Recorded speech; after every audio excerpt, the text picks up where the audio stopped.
पिछले कई वर्षों से, लगभग 25 से अधिक वर्षों से बीजेपी की सरकार दिल्ली में नहीं है। मुझे लगता है कि बीजेपी इतिहास बनाना चाहेगी।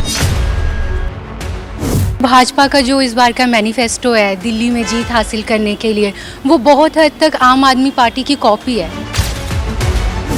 बीजेपी ने या आम आदमी पार्टी या हम कांग्रेस की बात करें, उन्होंने देखा है तो संभवतः वो सभी मैनिफेस्टो उनके अनुसार ही बने होंगे।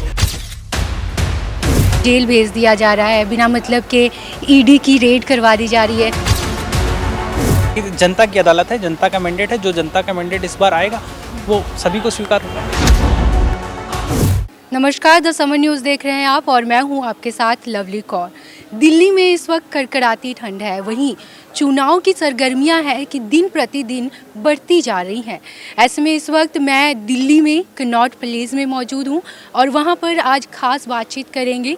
शो का हमारे नाम है कनॉट प्लेस में चुनाव की चर्चा। तो इस वक्त चुनाव की चर्चा पर मेरे साथ एक बहुत ही खास शख्स मौजूद हैं, विवेक शर्मा जी। इनका मैं स्वागत करती हूँ। ये एक सीनियर एडवोकेट है और पॉलिटिकल एनालिसिस्ट है। तो बहुत बहुत स्वागत है सर। धन्यवाद। क्या लगता है, चुनाव की सरगर्मियाँ दिन प्रतिदिन बढ़ती जा रही है, तो कैसा माहौल बन रहा है इतनी सर्दियों में?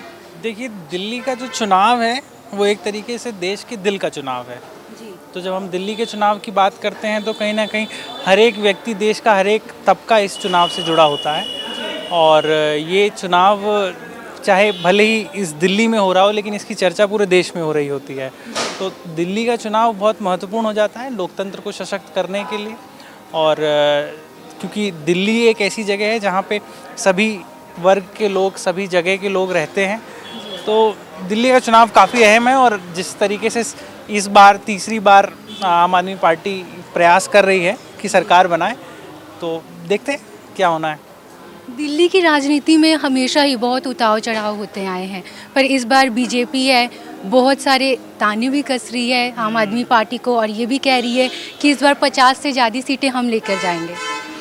देखिए, कहीं ना कहीं आम आदमी पार्टी, क्योंकि लगातार 3 बार उनकी सरकार रही है, तो एक एंटी इनकम्बेंसी का असर तो रहता ही है। साथ ही जो हाल ही में घटनाएं हुई जिसमें केजरीवाल जी को जेल जाना पड़ा, उनके डिप्टी सीएम को जेल जाना पड़ा, कई मंत्रियों को जेल जाना पड़ा, उन सभी चीज़ों का प्रभाव तो जनता के ऊपर रहेगा। बाकी जनता का जो फीडबैक है वो भी बहुत महत्वपूर्ण हो जाता है। भारतीय जनता पार्टी इस बार अपना पूर्ण प्रयास कर रही है कि इस बार दिल्ली में एक अच्छी सीटों के साथ वापस आए, क्योंकि पिछली बार काफ़ी कम सीटें आई थी तुलनात्मक। और पिछले कई वर्षों से, लगभग 25 से अधिक वर्षों से बीजेपी की सरकार दिल्ली में नहीं है। तो मुझे लगता है कि बीजेपी इतिहास बनाना चाहेगी। इस बार जो मैंडेट आएगा उससे जो जनता का मानस है उससे पता लगेगा और शायद इस बार भाजपा सरकार बना सकती है। आपको नहीं लगता भाजपा का जो इस बार का मैनिफेस्टो है दिल्ली में जीत हासिल करने के लिए, वो बहुत हद तक आम आदमी पार्टी की कॉपी है? देखिए, क्या होता है कि जब हम चुनाव की बात करते हैं तो चुनावों की बात होती है, चुनाव एक तरीके के कंपटीशन हो जाते हैं। जब हम मैनिफेस्टो की बात करते हैं तो हर एक पार्टी ऐसा विचार करती है कि मैनिफेस्टो जो वो बना रही है वो दिल्ली की जनता के मन का मैनिफेस्टो बने। जी। तो उसी कड़ी में हर पार्टी प्रयास करती है कि हम मैनिफेस्टो बनाएं। और मुझे लगता है कि शायद दिल्ली का अगर रिक्वायरमेंट बीजेपी ने या आम आदमी पार्टी या हम कांग्रेस की बात करें, उन्होंने देखा है तो संभवतः वो सभी मैनिफेस्टो उनके अनुसार ही बने होंगे। और उन्हीं मैनिफेस्टो के अनुसार काम सभी पार्टियां कर रही हैं। जी। क्या लगता है आपको, अगर यहाँ से इस बार बीजेपी जीत जाती है तो आगे क्या कुछ एजेंडा होगा बीजेपी का? देखिए, वो मैं बेहतर समझता हूँ कि शायद वो बीजेपी के जो लोग हैं वो बेहतर बता पाएंगे कि भाई उनका दिल्ली को लेके क्या है। लेकिन संभवतः की बात है कि केंद्र के में भारतीय जनता पार्टी की सरकार है, राज्य में भी भारतीय जनता पार्टी की सरकार मिलेगी, तो शायद दिल्ली वासियों को, दिल्ली के लोगों को अधिक मदद मिलेगी। और संभावनाएं हैं कि दिल्ली में जो विकास है उसकी गति बढ़ेगी। आए दिन जैसे केजरीवाल जी ये इल्ज़ाम लगाते रहते हैं कि केंद्र में हमारी सरकार नहीं है, इस कारण हम बहुत सारे जो विकास कार्य है वो कर नहीं पा रहे हैं, हमें जेल भेज दिया जा रहा है, बिना मतलब के ईडी की रेड करवा दी जा रही है। तो इन बातों में कितनी सच्चाई लगती है आपको? देखिए, जो कानूनी प्रक्रियाएं हैं वो कानून अपने हिसाब से काम कर रहा है। मामला सब जुडाइज है, माननीय न्यायालय में अभी लंबित है। तो उस पर नहीं बोलना ही उचित होगा, क्योंकि जब तक उस पर जो भी न्यायालय का आदेश होगा वो सरमाथे होगा, वो भले ही उनके पक्ष में हो विपक्ष में हो। और फिर ये जनता की अदालत है, जनता का मैंडेट है, जो जनता का मैंडेट इस बार आएगा वो सभी को स्वीकार होगा। कांग्रेस भी है, कांग्रेस ने अभी तक 6 मैनिफेस्टो जो है 6 गारंटियाँ दिल्ली को दे दी है, तो आपको लगता है कि इनकी जो गारंटियाँ हैं कहीं ना कहीं आम आदमी पार्टी को या बीजेपी को टक्कर दे रही हैं?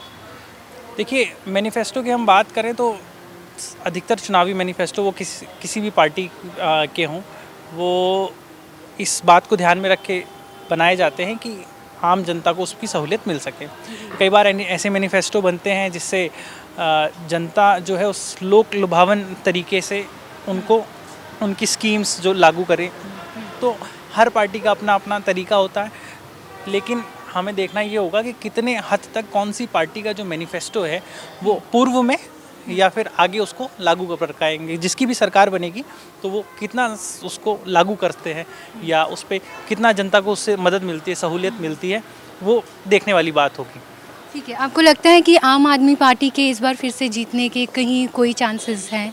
देखिए, क्योंकि ये आम आदमी पार्टी अपना तीसरी बार चुनाव में उतर रही है और लगातार लगभग 12 साल से वो सरकार में है दिल्ली में, तो कहीं ना कहीं उनके लिए चुनौतियां हैं और बहुत सारे जैसे उनके मंत्री कई जेल में गए और जनता की भी कहीं ना कहीं कई जगह नाराज़गियाँ देखी गई। यमुना साफ की बात हुई थी दिल्ली के लिए, तो कहीं ना कहीं अभी वो भी धूमिल है कि यमुना साफ नहीं हुई है। और ऐसे कई मुद्दे हैं जिसमें जो आम आदमी पार्टी के लिए चुनौती हैं। तो मुझे लगता है कि शायद इस बार भारतीय जनता पार्टी को इस बात का फ़ायदा भी मिलेगा और जिस तरीके से भाजपा ने अपना पूरा जोर लगाया है इस चुनाव को लेके, तो शायद इस बार कहीं बीजेपी को इसके लिए फ़ायदा मिलने की संभावना है। आप खुद एक एडवोकेट है, सीनियर एडवोकेट है, तो इस चीज़ को हम किस नज़र से देख सकते हैं कि अभी अरविंद केजरीवाल जी पैरोल में हैं, अगर वो चुनाव जीत जाते हैं, बात ये भी हो रही है कि वो मुख्यमंत्री भी बन सकते हैं दोबारा? बिल्कुल मुख्यमंत्री बन सकते हैं, लेकिन माननीय न्यायालय ने कुछ शर्तें उनके क्योंकि पिछले कार्यकाल में रखी थी, तो जितनी भी एजेंसियां हैं जो इसमें काम कर रही हैं वो संभवतः माननीय न्यायालय को अपना वाद रखेंगे। उसके हिसाब से हो सकता है माननीय न्यायालय उसमें कुछ शर्त लगाए। केजरीवाल जी पहले तो अभी चुनाव होना आवश्यक है, उसके बाद मुख्यमंत्री कौन रहता है नहीं रहता है ये अलग विषय रहेगा।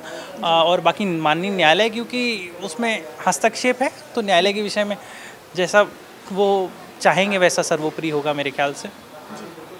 तो ये थे हमारे साथ विवेक शर्मा जी, जो कि सीनियर एडवोकेट है और पॉलिटिकल एनालिसिस्ट हैं। खास बातचीत की हमने विवेक शर्मा जी से। तो इसी तरह आपके साथ बने रहेंगे, दिल्ली की राजनीति पर चर्चा करेंगे। आप हमारे साथ बने रहें।